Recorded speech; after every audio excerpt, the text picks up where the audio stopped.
Hello student, मैं पप्पू कुमार आपका फिर से मेरे यूट्यूब चैनल पीके केमिस्ट्री पर स्वागत करता हूँ। हम यहाँ पर केमिस्ट्री है उसको डीप से हर एक पॉइंट को डिटेल से डिस्कस कर रहे हैं और आगे भी ऐसे ही करते रहेंगे। हमारा जो चैप्टर चल रहा है वो है सॉलिड स्टेट। सॉलिड स्टेट है फर्स्ट चैप्टर है ठोस अवस्था, जिसमें हमने क्रिस्टलों का निर्माण कैसे होता है और उनके बीच में रिक्तिकाएं वगैरह कैसे बनती है, उसके बाद में उनका पैकिंग फ्रैक्शन वगैरह घनत्व हमने सबको कैलकुलेट कर लिया था। फिर उसके बाद में चल रहा था कि ठोसों में अपूर्णता या क्रिस्टल दोष। क्रिस्टल दोष के बारे में हमने देखा था कि उसमें जब हमारे पास कोई भी क्रिस्टल है उसकी अवयवी कणों की व्यवस्था में अनियमितता हो या कोई कण अपना स्थान छोड़कर अन्यत्र चला जाता है या क्रिस्टल से बाहर निकल जाता है या उसमें किसी अन्य प्रकार की अशुद्धि मिला दी जाती है तो उस क्रिस्टल में दोष उत्पन्न हो जाता है, जिसे हम क्रिस्टल दोष कहते हैं। फिर क्रिस्टल दोष होता है इलेक्ट्रॉन के कारण और परमाणु के कारण। इलेक्ट्रॉन के कारण होगा वो इलेक्ट्रॉनिक दोष होगा, परमाणु के कारण होगा वो परमाणुवीय दोष होगा। परमाणुवीय दोष मेनली होता है उष्मा गतिकी। उष्मा गतिकी इसको हम दोष भी कहते हैं क्योंकि इसमें उष्मा देने पर परमाणु की स्थितियों में परिवर्तन होता है। फिर इसके बाद में हमने उसमें परमाणुवीय दोष है उसको हमने आगे दो भागों में विभाजित किया था, बिंदु दोष और रेखीय दोष। बिंदु दोष में क्या होगा, कोई भी परमाणु आयन है अपना स्थान छोड़कर अन्यत्र जगह चला जाता है, जबकि रेखीय दोष में क्या होगा, पूरी की पूरी जो पंक्ति है वो ही गायब हो जाती है। फिर हमने बिंदु दोष है उसको आगे क्लासिफाइड किया था, रस समीकरण मितीय, अरस समीकरण मितीय और अशुद्धि दोष।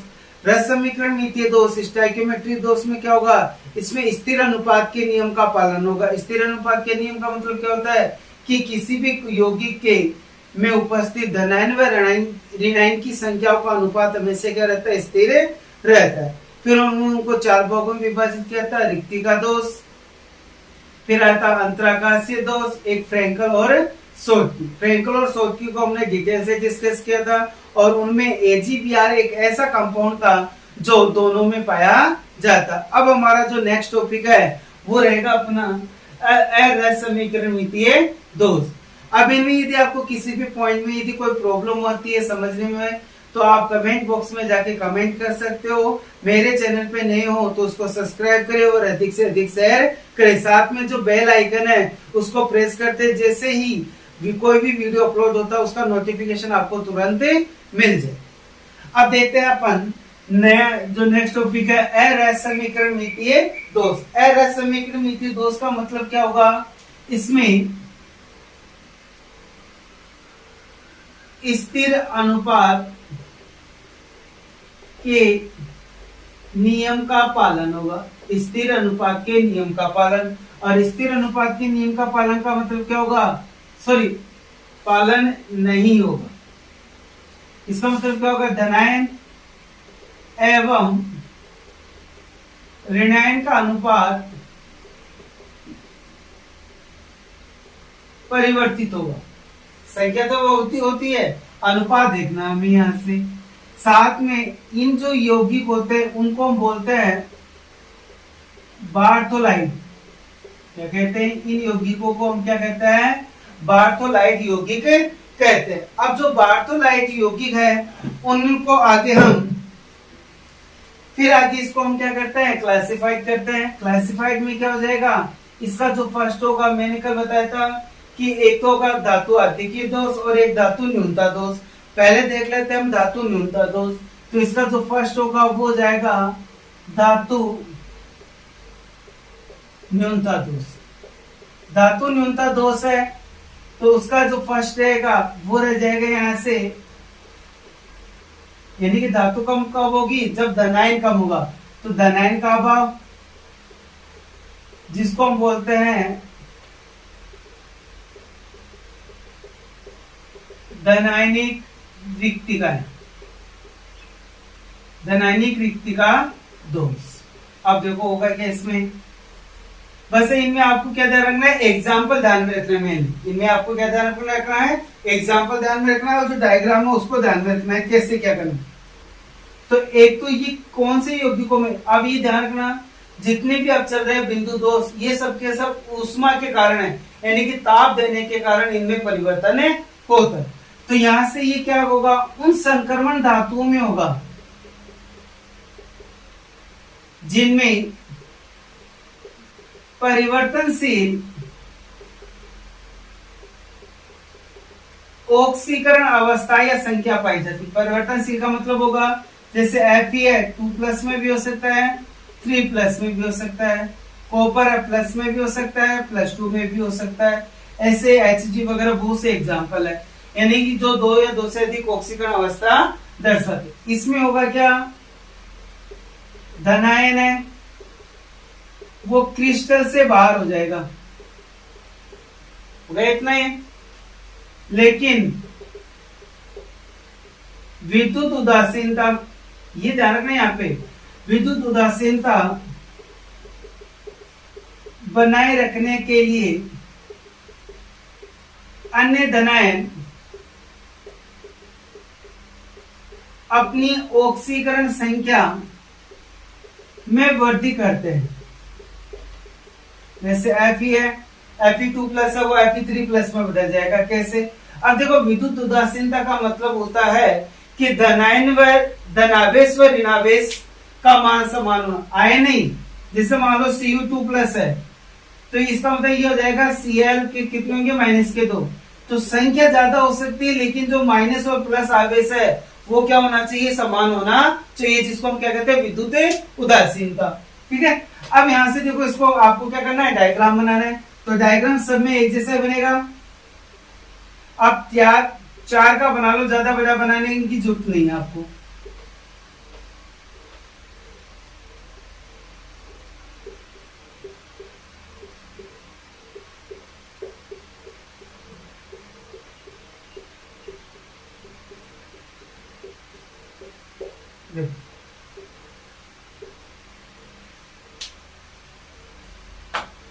मैं ले लेता हूं यहां से A+, B-, A+,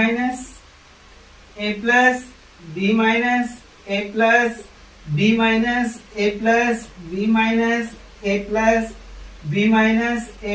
B-, ये ले लो। XY भी ले सकते हो या जो कंपाउंड हो वो भी ले सकते हो। एग्जाम्पल हो जाएगा FeO, FeS। FeS को हम कहते हैं मूर्खों का सोना। FeS को हम क्या कहते हैं, मूर्खों का सोना, क्योंकि ये सोने के समान चमकता है, बस और कुछ ही नहीं इसमें। अब देखो यहां से इसमें होगा क्या, ये परफेक्ट संरचना है, इसमें से कोई भी एक धनायन है वो बाहर निकल जाएगा, निकल गया बाहर। अब क्या हो गया, एक प्लस आवेश क्या हो गया, कम हो गया। तो बचे हुए जो अन्य प्लस आवेश वाले, इनमें से किसी में भी आप क्या कर दो, +2 कर दो, हो जाएगा इतना ही। यदि 2 निकालते हो तो दूसरे वाले को और कर दो, पर एक ही काफी है, हो जाएगा इतना है। तो ये कौन सी होगी, धनायनिक वृत्ति का, हो जाएगा इतना है। सेकंड आता है इसमें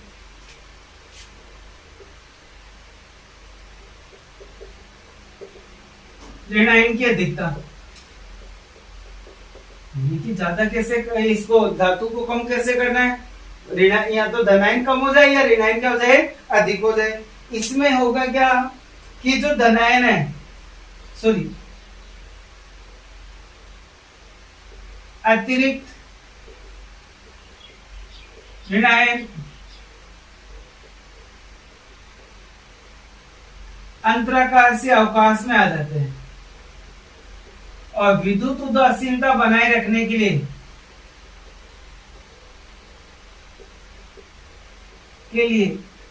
धनायन अपनी ऑक्सीकरण संख्या में वृद्धि कर लेते हैं। क्या कर लेंगे, वृद्धि। यहाँ पे तो क्या होता है, धनायन बाहर निकल गया तो धनायन ही वृद्धि करते हैं। यहाँ पे क्या होगा, अतिरिक्त क्या आ जाएंगे, यहाँ पे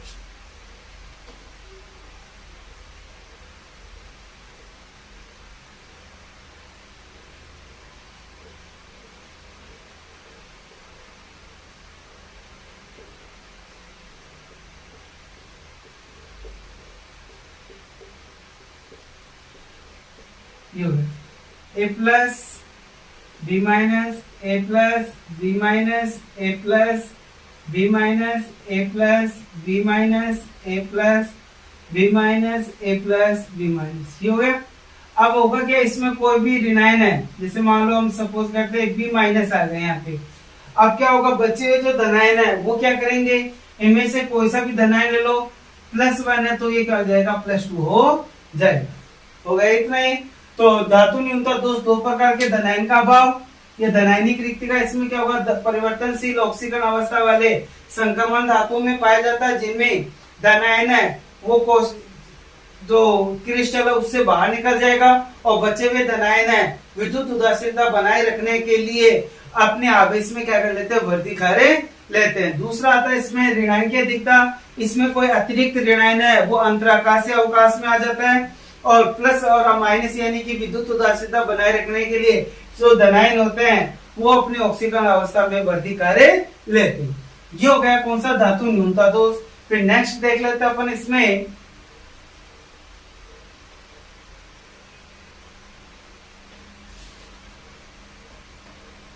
धातु आधिक्य दोष।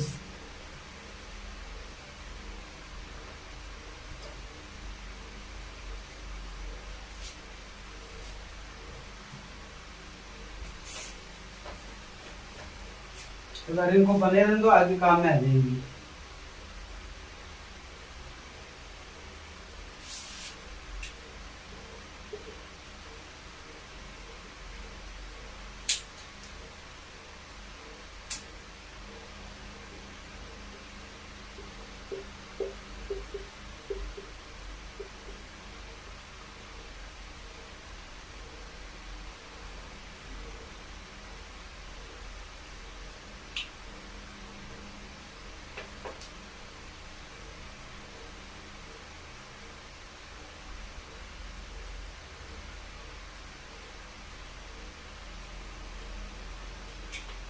A plus B minus A plus B minus A plus B minus A plus B minus A plus B minus A plus B minus, ये होगी संरचना।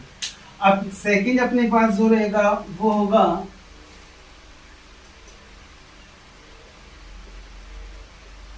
धातु आधिक्य दोष। धातु आधिक्य दोष है, उसमें धातु को अधिक कैसे कह सकते हैं, फर्स्ट ले सकते हैं ऋणायन का अभाव। ऋणायन का अभाव है तो ये हो जाएगा ऋणायनिक रिक्तिका, ऋणायनिक रिक्तिका दोष। अब देखो ऋणायनिक जो रिक्तिका दोष है उसमें होता क्या है, ये किसमें पाया जाता है, पहले तो ये ध्यान रखना है, एग्जाम्पल ध्यान में रखना है। तो एग्जाम्पल होगा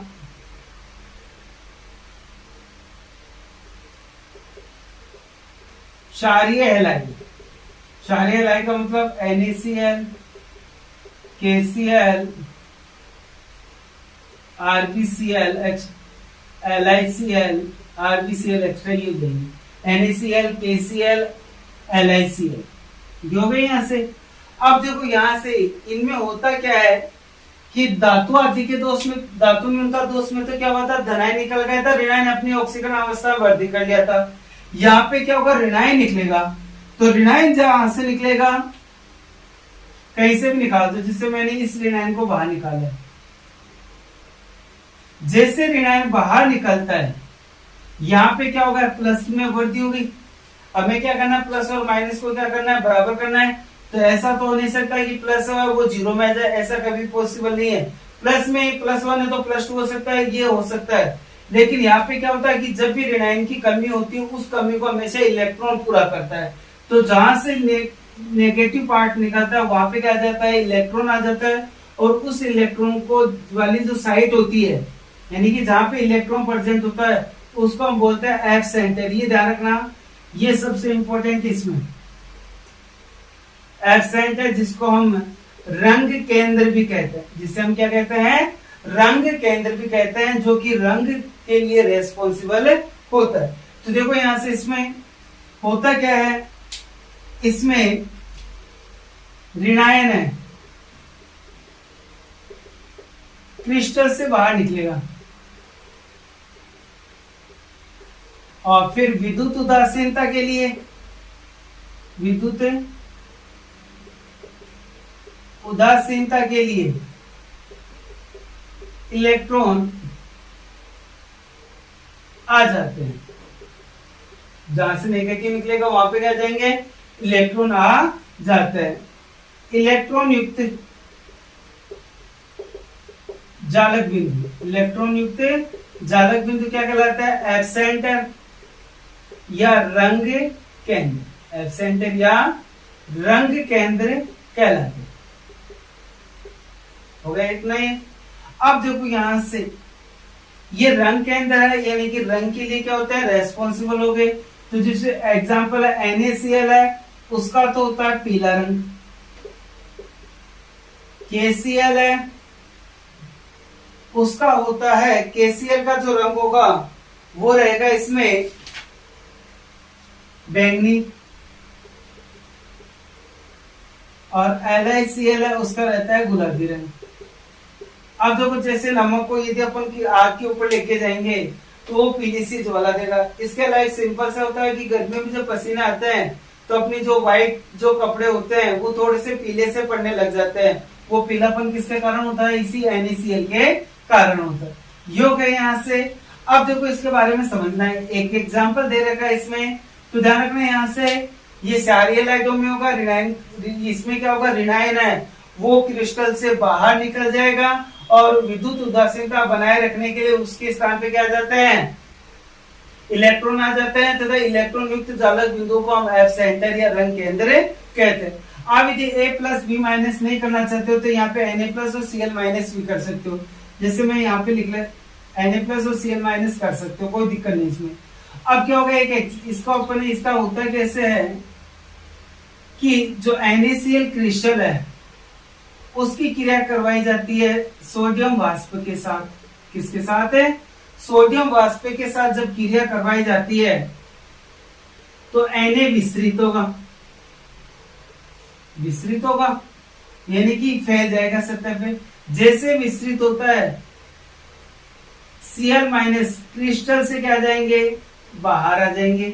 और जैसे क्रिस्टल से बाहर आते हैं इनके द्वारा त्यागा गया इलेक्ट्रॉन है वो कहां चला जाता है, एब्सेंटर पे चला जाता है। तो इसमें क्या होगा, थ्योरेटिकल पोर्शन में हम करेंगे तो क्या होगा, NaCl क्रिस्टल की क्रिया, NaCl की क्रिया करवा दो, चाहे आप ऐसे बोल दो गर्म करना है तो सोडियम वाष्प बनेगी यानी कि हाई टेम्परेचर होगा। तो जब NaCl क्रिस्टल की क्रिया सोडियम वाष्प के साथ करवाते हैं तो सोडियम के परमाणु क्रिस्टल से क्रिस्टल की सतह पर विस्तृत का मतलब फैल जाते हैं तथा क्रिस्टल में उपस्थित Cl- आयन सतह पर आकर NaCl के साथ क्रिया कर लेते हैं और क्रिया करने के बाद में ये किस रूप में बाहर निकल जाता है, सतह पे NaCl के रूप में बाहर निकल जाता है तथा ये Cl के साथ क्रिया करेगा तथा Cl के द्वारा त्यागा गया इलेक्ट्रॉन है वो कहां पे चला जाता है, उस जालक बिंदु पे चला जाता है जिसको हम क्या कहते हैं, एब्सेंटर कहते हैं। जो गया इसका।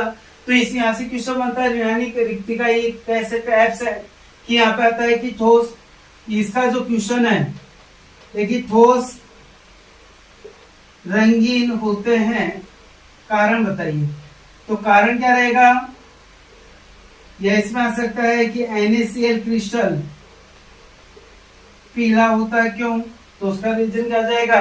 यदि शॉर्ट क्वेश्चन आता है तो एब्सेंटर थोड़ा लॉन्ग आता है तो इसको बताना, फिर हो जाएगा इतना ही। फिर नेक्स्ट आ जाता है इसमें सेकंड आ जाएगा धनायन की अधिकता। धनायन की अधिकता के लिए क्या होगा कि अतिरिक्त धनायन, जो कोई भी अतिरिक्त होगा वो परमानेंट अंतराकाशीय अवकाश में आएगा। अतिरिक्त धनायन कहां पे आता है, अंतराकाशीय अवकाश में। अब विद्युत उदासीनता बनाए रखनी है तो उसके लिए क्या होगा, अतिरिक्त इलेक्ट्रॉन भी कहां पे आ जाता है, अंतराकाशीय अवकाश में आ जाते हैं। रहेगा इतना है। इसका एग्जांपल देखो, इसको जैसे मान लो ये प्लस है, प्लस माने परफेक्ट संरचना है। अब क्या होगा, जैसे मान लो यहाँ पे आ गया A प्लस हो गया तो एक अतिरिक्त क्या हो गया, प्लस आवेश हो गया। अब इसमें नेगेटिव इसको पॉजिटिव को बराबर करने के लिए क्या करना पड़ेगा, इलेक्ट्रॉन है वो भी क्रिस्टल में आ जाता है। तो इससे क्या होगा, प्लस माइनस आवेश क्या हो जाता है, समान। इसका एग्जाम्पल होता है कि जो ZNO है उसको गर्म करने पर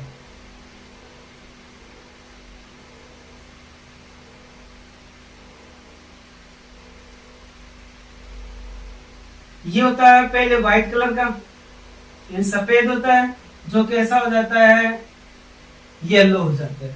तो उसका रीजन क्या रहेगा, इक्वेशन ये आता है कि जिंक ऑक्साइड को गर्म करने पे क्या होगा, तो गर्म करने पे क्या होगा, ये सफेद है, उससे कैसा होता जाएगा, ये नील पीला पड़ता जाएगा। और यहाँ से अब यहाँ से देखो जितने भी अपने ये दोष देखे हैं उन सभी दोष में क्या होता है कि या तो धनैनिक रिक्तिका होगी या अतिरिक्त इलेक्ट्रॉन होगा, तो जिसके कारण इनकी चालकता बढ़े जाती है। तो ये हो गया आपकी इसमें अरस समीकरण मितीय दोष के एग्जाम्पल रहेगा इतना ही। फिर इसके बाद में नेक्स्ट आ जाता है अपना अशुद्धि दोष।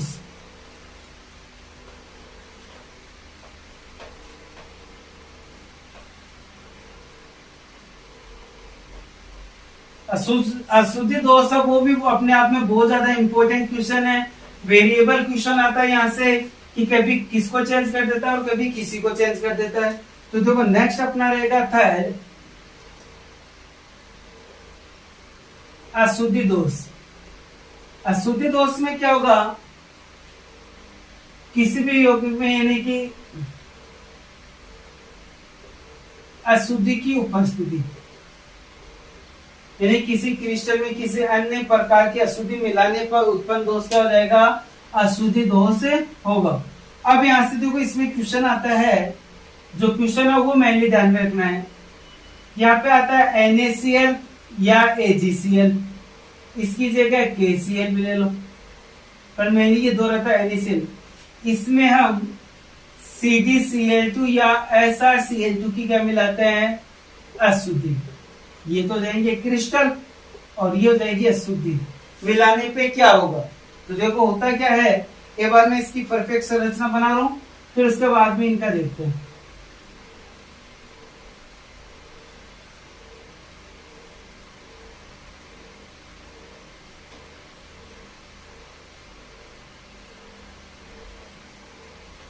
मैंने 4 का बना लिया थोड़ा सा ढंग से।